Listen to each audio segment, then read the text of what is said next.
Olha só o que faremos. Primeiramente, vamos inserir uma forma retangular aqui. Então, eu vou limpar esse nome de cabeçalho e vou inserir uma forma retangular, só que com bordas arredondadas. Algo dessa forma, tá? Depois disso, para efeito visual, eu vou excluir, e aqui vai ser o valor total, tá? Eu vou excluir o valor total, e para efeito visual, eu vou colocar um círculo do lado dela. Algo mais ou menos assim. Só que, para unir esses dois círculos, eu preciso tirar esses contornos. Então, eu vou vir em contorno da fórmula e colocar sem contorno. Agora, está unido as nossas duas formas. E esse círculo foi colocado aqui para a gente colocar um ícone para representar o que está nesse valor. Por isso, foi colocado ele. Então, eu vou aumentar aqui um pouco e pronto. Para finalizar, vamos inserir agora algumas caixas de texto. Você poderia utilizar da referência na própria forma, mas para ficar mais interessante e não precisarmos colocar duas formas em conjunto, vamos inserir uma caixa de texto e aplicarmos o que aprendemos na aula anterior nessa caixa de texto, tá? Pronto, vamos vir em inserir. E aqui aí você pode clicar tanto em texto e caixa de texto, ou também vir nessa primeira forma. Então aqui colocaremos valor total, e como colocamos a caixa de texto dentro da forma, ele vai colocar aquela caixa de texto dentro da própria forma. E agora, com essa forma selecionada, eu vou inserir outra caixa de texto.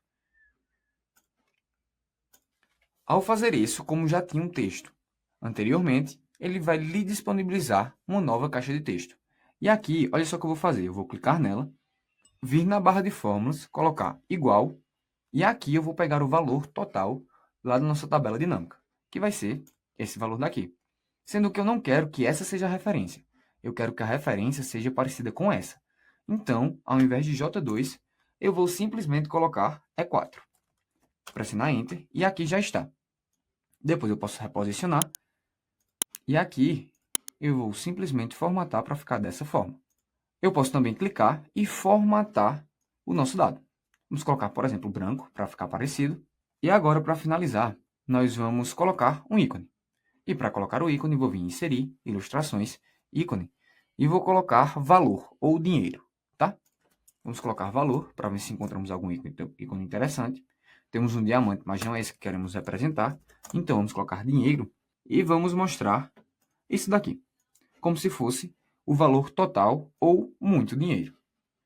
Aumentamos, e agora vamos alterar sua cor de fundo para branco, algo dessa forma, e pronto. Depois disso, com isso feito, vamos selecionar todas as formas, todos os ícones, pressionar com o botão direito e agrupar esses dados. Por que, Rafael, agrupar esses dados? Aqui teve um problema, porque essa última forma também está selecionada, então vamos selecionar de novo. Pronto, agora só selecionei esses valores e vou agrupar. Por que agrupar? Porque fica muito mais fácil quando formos reproduzir para os outros dados. E agora, para ficar mais simples ainda, com Ctrl pressionado, eu vou simplesmente arrastar com o botão esquerdo para o lado direito para criar mais cópias. Pronto. Agora basta alterarmos cada um. Por exemplo, esse primeiro, ao invés de valor total, vai ser o valor de fundos imobiliários. Agora, para alterar de forma mais simples, eu vou desagrupar e vou fazer o seguinte, ó. Vou pegar esse círculo, arrastar aqui um pouco mais para a esquerda, também esse ícone, e vou aumentar um pouco essa imagem. Para quê? Para que essa parte superior fique contínua. Agora eu preciso alterar essa referência. Vamos buscar os valores de fundos imobiliários. O valor de fundo imobiliário vai ser sempre a célula E3. Então, vamos vir nessa referência e alterar para E3.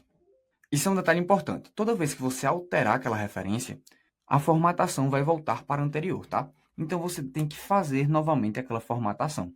Nesse caso, eu vou ter que alterar novamente a cor para branco. Tudo bem? Por último, nós temos as ações. Então, vamos vir em valor das ações. Depois disso, mais uma vez, eu vou desagrupar para aumentar essa nossa forma sem problemas.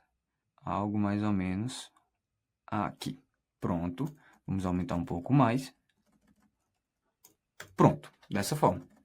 Agora já temos o valor total, o valor de fundos e o valor das ações. Se você quiser deixar todos iguais, você pode ver o formato da forma 3,49 e também levar para esses outros. Sendo que, nesse caso, eu não farei isso. Aqui, como era o E3, as ações será E2, como você consegue ver aqui, tá? Então, vamos voltar para lá. E aqui, ao invés de E3, eu vou colocar E2. Como nossa formatação foi retirada, vou colocar novamente e pronto. Para ficar mais fácil de visualizar, eu vou vir em página inicial e colocar para a direita. Agora, para deixar ainda mais interessante os nossos valores, olha o que eu vou fazer. Vou selecionar esse primeiro e vou alterar a fonte.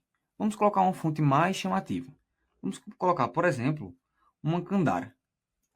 Colocaremos uma Candara em negrito. E na caixa de texto, nós vamos colocar essa fonte. Essa fonte fica bem chamativa e é bem interessante. Vou arrastar um pouco aqui para a esquerda. E farei a mesma coisa para esses dois. Deixe-me lembrar somente qual é a fonte que eu utilizei. Pronto.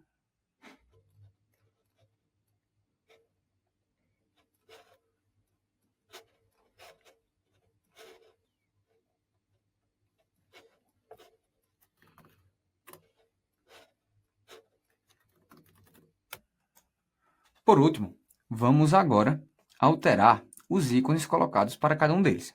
Por exemplo, o ícone colocado para fundos imobiliários, vamos procurar como se fosse, por exemplo, um apartamento. Pronto, vamos escrever fundos imobiliários e vamos pegar esse ícone. Então, vamos baixar o ícone e escolher o mesmo tamanho desse, 1,54.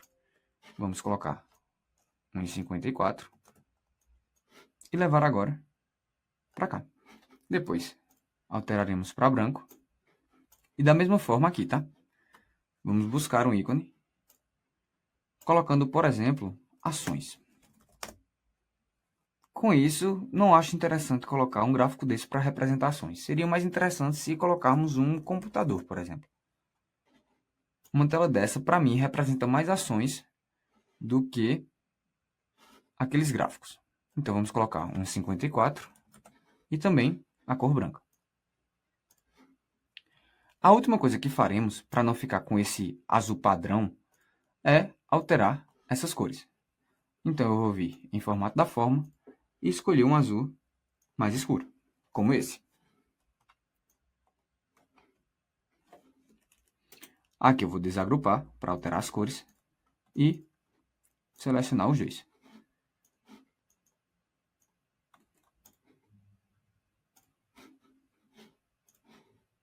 Pronto. Depois disso, nós vamos criar agora os dividendos.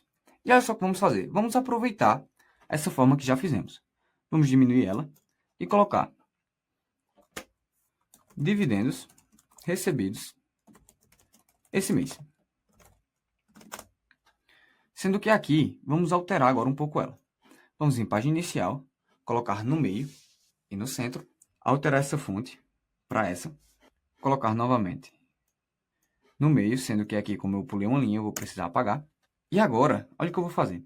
Nessa forma, eu vou tirar primeiramente o contorno, deixar ela assim, sem contorno, e colocar uma cor mais chamativa. Tudo que for de dividendo nessa planilha, eu vou colocar esse tom de verde. Depois disso, eu vou colocar uma outra forma aqui do lado. E essa forma vai ser bem parecida com essa. Então, eu vou dar um Ctrl C, Ctrl V e vou colar essas duas formas aqui. Deixar bem pequeno. E agora eu vou apagar tudo. Dessa forma. Pronto. O que é que eu vou fazer? Aqui a gente vai deixar em branco por enquanto. Mas quando a gente for fazer os nossos cálculos para calcular o dividendo recebido nesse mês, vamos colocar nessa forma o cálculo realizado. Tudo bem? Então agora, para finalizar nosso cabeçalho, basta criarmos os nossos dois botões. Aqui vamos colocar nada menos do que duas formas. E como são botões, eu acho mais interessante colocar esses retângulos com cantos arredondados. Então vamos colocar um aqui em cima, Ctrl C, Ctrl V e colocar outro aqui embaixo. E esses botões vão ser responsáveis por atualizar os dados e o outro vai ser os dividendos. Pronto. No final do nosso dashboard, terminamos toda essa parte de formatação do cabeçalho, mas ele já está quase completo. Com isso, finalizamos nessa aula praticamente todo o cabeçalho.